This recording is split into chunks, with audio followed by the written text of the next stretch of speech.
बड़ी खबर जिस तरीके से सामने आ रही है, लगातार बलूचिस्तान में हमले जो हैं वो बलूचों के द्वारा जारी हैं। लगातार बलूच जो हैं वो आज़ादी की लड़ाई को लेकर हमले कर रहे हैं। ये बड़ी खबर है जो इस बीच सामने आ रही है। तो बलूचिस्तान लिबरेशन आर्मी के लड़ाके जो हैं वो भी लगातार जो हैं वो हमले कर रहे हैं।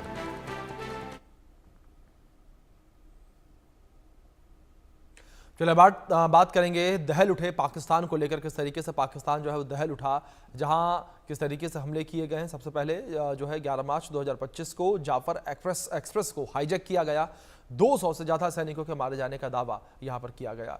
इसके बाद 16 मार्च 2025 को नौशकी नेशनल हाईवे पर अटैक हुआ, जिसमें FC के 5 जवान जो हैं वो मारे गए थे।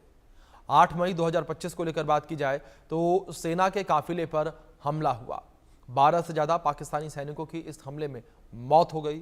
इसके बाद 9 मई 2025 को लेकर बात की जाए तो बलूचिस्तान के कई शहरों में अटैक हुआ और कई पाकिस्तानी चौकियों पर कब्जा बलूचों के द्वारा किया गया। 30 मई 2025 के हमले की बात की जाए तो सुराब शहर पर कब्जा बलूच लोग जो हैं उन्होंने कर लिया और पाकिस्तानी सेना को यहाँ सरेंडर करना पड़ा, क्योंकि हमले इतने आक्रामक थे कि जो पाकिस्तानी सेना और जो पुलिस थी वो बलूचों के आगे नहीं टिक पाई। तो कुछ इस तरीके से लगातार हमले जो हैं वो बलूचिस्तान में देखने को मिले हैं और कुछ इस तरीके से संघर्ष लगातार बलूचिस्तान में जारी है। इस बीच इस विषय पर बातचीत करने के लिए हमारे साथ 2 खास मेहमान जुड़े हैं। उनका परिचय मैं आपसे करवा दूं। हमारे साथ रिटायर्ड कर्नल संजीत सिरोही जुड़े हैं रक्षा विशेषज्ञ के तौर पर, और हमारे साथ श्रुति दास गुप्ता जो जुड़ी हैं राजनीतिक विश्लेषक के तौर पर।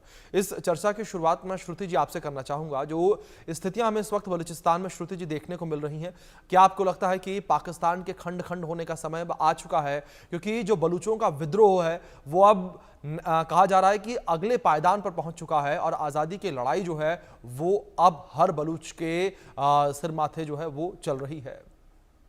जी, आपकी बात बिल्कुल सही है कि पाकिस्तान के खंडन होने का समय तो आ रखा है। उसके जी छोटे छोटे टुकड़े होने ही वाले हैं, पर वो कब होंगे और कितने दिनों में होंगे और कितने भागों में होंगे ये इस वक्त कहना थोड़ा सा मुश्किल है। जी क्योंकि इस पाकिस्तान की समस्या जो है वो सिर्फ बलूचिस्तान तक सीमित नहीं है। सिंध में भी वहां पे अरेस्ट कर रहे हैं वो लोगों को, वहां पे भी प्रोटेस्ट चल रही हैं, और वहां खैबर पख्तूनवा वाले रीजन में भी प्रोटेस्ट चल रही हैं। वहां पे तो मिलिट्री एक्शन बहुत तेजी से चल रहा है, क्योंकि अफगानिस्तान को वहां की जी TTP तालिबान को वो हेल्प कर रही है। तो बलूचिस्तान जो है वो अपनी खुद की स्वयं की स्वतंत्रता के लिए लड़ाई जो लड़ रहा है इस वक्त, वो इसीलिए ज्यादा तेजी पे है क्योंकि पाकिस्तान सिर्फ एक फ्रंट पे नहीं 3 फ्रंट पे लड़ रहा है, जी और चौथा फ्रंट उसका जो है वो भारत के साथ जुड़ा हुआ है।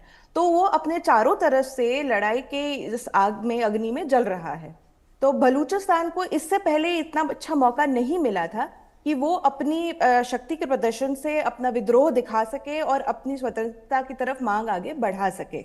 तो इस वक्त अगर बलूचिस्तान के जो लोग हैं जो अपनी इच्छा इस तरह से सर चढ़ के बता रहे हैं, सिर्फ इतनी जोर से बता रहे हैं कि ये आवाज सिर्फ भारत तक नहीं जा रही, सिर्फ चाइना तक नहीं जा रही, पूरा विश्व देख रहा है अब इसको। जी और इसीलिए ये विश्व की जो अटेंशन आके इसके ऊपर आके रुकी है, इसके कारण हो सकता है कि इस बार शायद शायद बलूचिस्तान को उसकी स्वतंत्रता मिल जाए।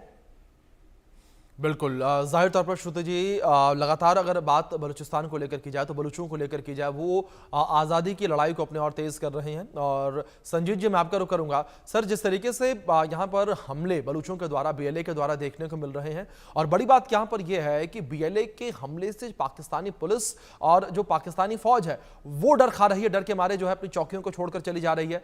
क्या संजीत जी आपको लगता है कि जो पाकिस्तानी सेना है उसकी कमजोरी ही यहाँ पर बलूचिस्तान की आज़ादी का मुख्य कारण बनेगी? अभिषेक जी, सबसे पहले तो मैं आपका धन्यवाद देता हूं कि आपने अपने चैनल पे मुझे बुलाया और एक अहम मुद्दे पे बात करने के लिए। सबसे पहले आपको ये देखना चाहिए कि जब हम कहते हैं कि फौज, पाकिस्तानी फौज वहां से चौकियां छोड़ के भाग रही है, पाकिस्तानी फौज नहीं है, फ्रंटेड कोर है। जी वो इस तरीके से जैसे हमारी BSF वगैरह है। और जहां तक ताल्लुक है बलूचिस्तान का, बलूचिस्तान की लड़ाई कोई आज की लड़ाई नहीं है। बलूचिस्तान की लड़ाई तो बहुत सालों से चल रही है। जी लेकिन अभी बलूचिस्तान की लड़ाई जो है तेजी इसलिए पकड़ी है क्योंकि जैसे श्रुति जी ने बताया है कि अभी पाकिस्तान कई जगह पे इन्वॉल्व है। भारत के साथ उसकी सेना अभी भी वही बॉर्डर पे लगी हुई है। उसके बाद बलूचिस्तान से जो सेना थी वहां से थोड़ी सेना वहां से हटा दी गई है और वो पाकिस्तान के ईस्टर्न बॉर्डर पे आके लग गई है, जिसकी वजह से वहां पे फौज की कमी की होने की वजह से जो है बलूचिस्तान ने अपनी एक्टिविटी तेज कर दी है, और इतनी एक्टिविटी तेज करी है कि एक ही दिन में 71 अटैक उन्होंने 52 जगहों पे अलग अलग किया है। और ये बलूचिस्तान के लोग जो कर रहे हैं, जो आवाम कर रहे हैं, उसका आपको हमको ये समझना चाहिए उसकी वजह क्या है। बलूचिस्तान तकरीबन पाकिस्तान का आधा हिस्सा, 44% जो एरिया है वो बलूचिस्तान का है। और वहां पे जो उनकी पॉपुलेशन है वो ज्यादा नहीं है, 5 से 6% है। लेकिन जो 5 से 6% भी पॉपुलेशन है वो भी गरीबी की जो रेखा है उससे बहुत नीचे है। तो लोगों का ये मानना है बलूचियों का कि हमारे यहाँ जितने खनन पदार्थ है, हमारे यहाँ ऑयल है, सुई गैस पाइपलाइन है, वो जी सारी चीजें पंजाब, पाकिस्तान के पंजाब प्रांत में जा रही है और वहीं पे सारी तरक्की हो रही है, और यहाँ पे तरक्की नहीं हो रही है। इसकी वजह से बलूचिस्तान ने जो है इंडिपेंडेंस मांगनी शुरू करी है।